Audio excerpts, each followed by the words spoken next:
Welcome to the Savvy Luminary podcast, Astrology for Entrepreneurs.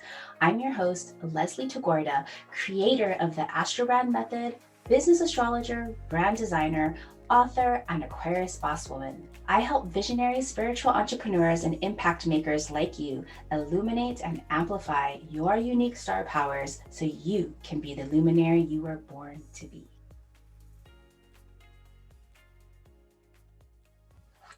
I love understanding all of the cosmic transits that we are all feeling. When I put together this Business StarCast report, this is so that you can understand the energies that we all get to play with. Remember, these are collective cosmic energies available to us all, and there's nothing to be fearful of. Even if there's something like a challenging retrograde or a square that you might be feeling, because instead of looking at a transit as being challenging or hard, we get curious with how do we get to use this energy in our lives, in our businesses, instead of working against them. So as you're about to listen to the cosmic notes of this upcoming week, I urge you to get curious about what you need to learn and how you get to work with this energy in your businesses. For those outer planets with those larger shifts, those outer planets that move slowly, you may feel this energy leading up to a few days, even weeks, and leading away from. And of course, if you're going to personalize these energies with conjunctions and meetings where I'm giving you specific degrees and activations, find out where that degree lives in your own natal chart. The astrological house that contains that degree is going to give you insight as to where in your life and your business you're going to have the most impact. And if you have any natal energies that are also being activated by any of these cosmic energies, that's going to give you more insight as to what's coming up for you in your own business. All right, let's dive into the Business StarCast for this upcoming week. Aloha luminaries. We have a lot of things going on in July, but one of the things that's going on in July is that I am unplugged and I will be on a much needed vacation visiting my home island of Oahu in Hawaii. And so we're doing something a little bit differently, something that I've always aspired to, yet never attained. So for all of the July Business StarCasts, I'm actually pre-recording them. Normally, I love recording them in the moment on the fly because I love to feel into the energy of what's actually happening in the sky and kind of reporting on that. You know, July is kind of it's another one of those big months. Not that we have like these like great conjunctions like we had in 2020, but there's a lot of tensions building in the air. So I would love to be able to report on them and maybe something will happen and I'll come on live, but who knows? But for now, this is what I have for you. So here we go. All right, everybody, it's the final week of July, and oh my goodness, we saved the best for last. There is a lot of energy happening and shifting this week. So the theme of the week is channel impulsiveness into creativity. We have 3 planetary shifts happening in a span of 3 short days this week. Now, when we have these many planets changing signs in a short amount of time, this is really a shock to our collective system. This much change in a short span may feel rash and unsettled, so beware of any impulsivenesses. Is that a word? Beware of impulsiveness. You can harness this wild energy into cultural, expressive, or artistic interests as a constructive way to channel all of this power. This isn't necessarily the week to launch or commit to anything long term.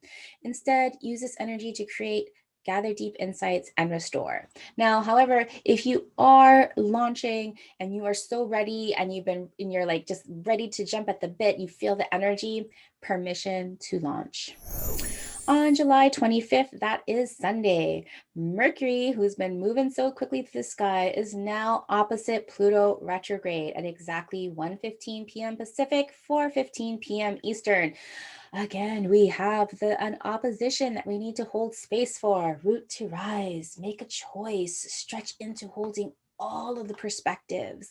And with Mercury opposite Pluto, speak your heart to empower. What powerful insight do you need to share now? For a fleeting day, you gain deep emotional perception. This focused knowledge allows you to gain more than information, but also the emotional energy of this information.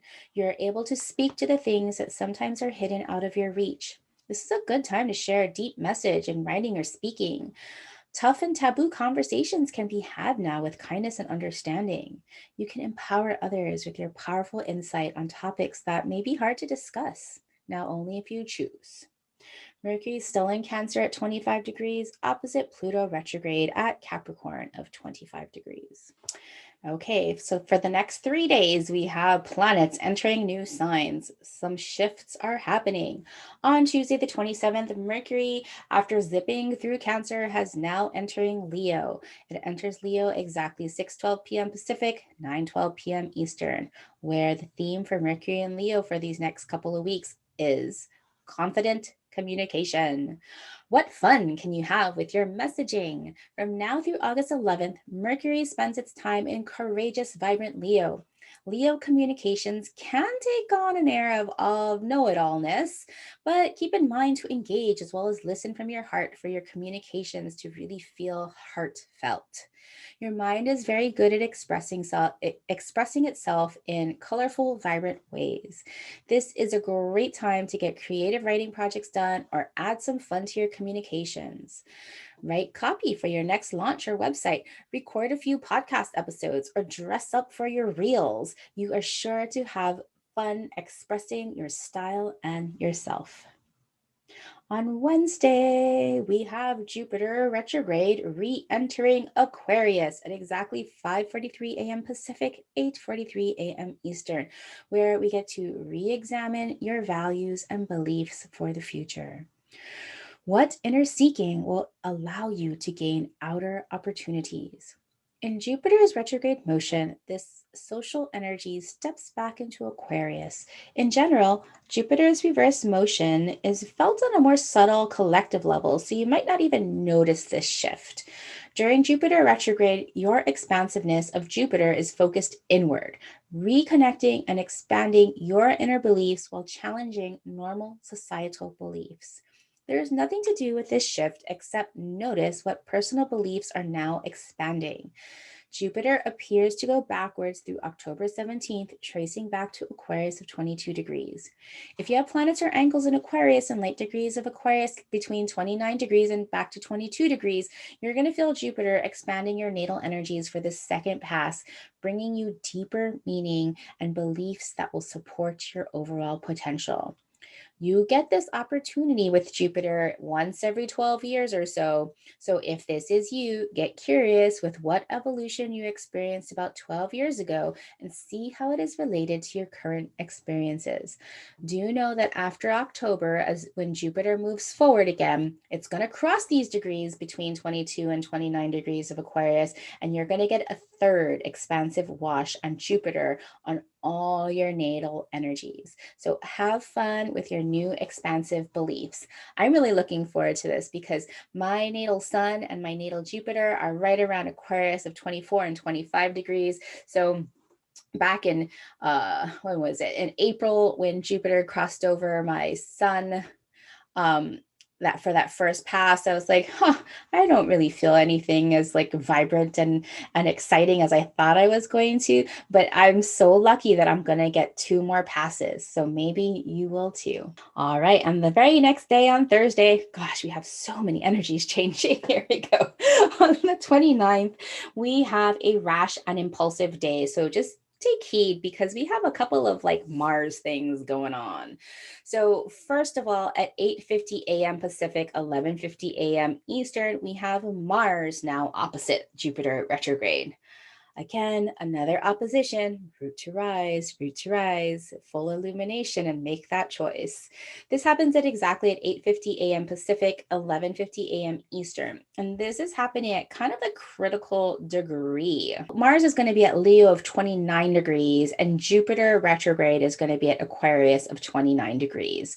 Now, every time Mars, like a forward moving planet, hits that 29 degrees before it moves into a new sign, it feels really, really tense, like it's holding on all the old shadow energies of that sign. So we can, if you remember way back when, to the Capitol insurrection, that happened on an Aries of 29 degrees with Mars. And so Mars at Leo 29 degrees, while Leo isn't as rash as Aries is in terms of fighting, there's still some of that fiery energy that we need to be like really like aware of. And then, but now Mars is opposite Jupiter, and Jupiter just expands everything. So like there's this full illumination. So in your own personal life, because that's in your business, that's the things that you can control, just be careful. Better to be careful, because what energetic fervor might you need to rein in?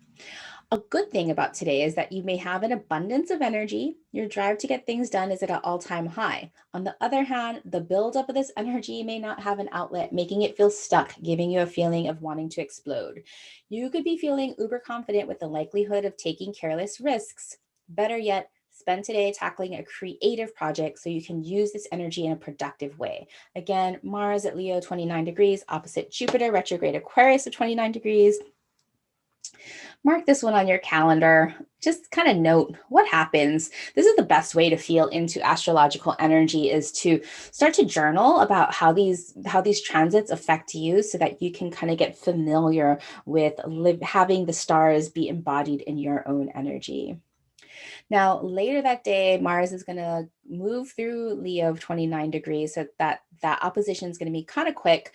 And now Mars will be entering Virgo later that afternoon at 1:32 p.m. Pacific, 4:32 p.m. Eastern. So if any strife happens, it's going to happen earlier in the day. Motivate with organization.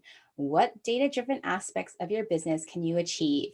Now through September 14th, Mars is motivated to analyze and organize. Use this season to motivate over gathering data, reviewing your metrics, getting things organized, and making evidence-based decisions.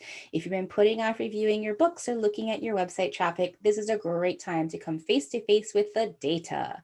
Don't avoid data. Data doesn't lie and can give you the facts on decisions that will make your business more efficient and profitable.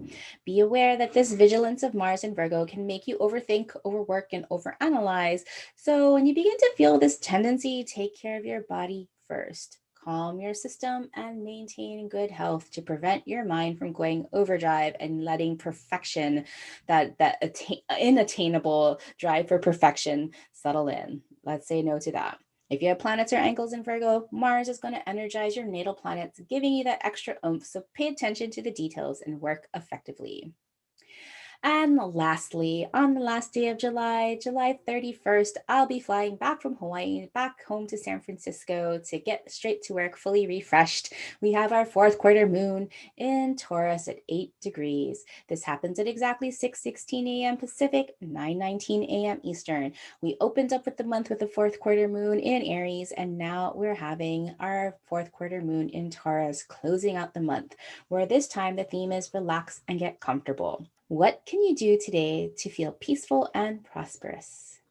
With the fourth quarter Taurus moon today, stop pushing and rushing through things to stop and smell the roses. You may feel your creativity and ability to be confident hitting some limits, and the worst thing is to keep pushing. Give yourself a break and luxuriate. It is by finding peace in yourself and connecting to your body, by pampering it, that you can feel the spaciousness that will wash away any limitations and boundaries. You may find yourself feeling stuck in a no-win situation. If so, Get curious about your limitations, if your limitations are self imposed or a result of decisions you may have made or you haven't made.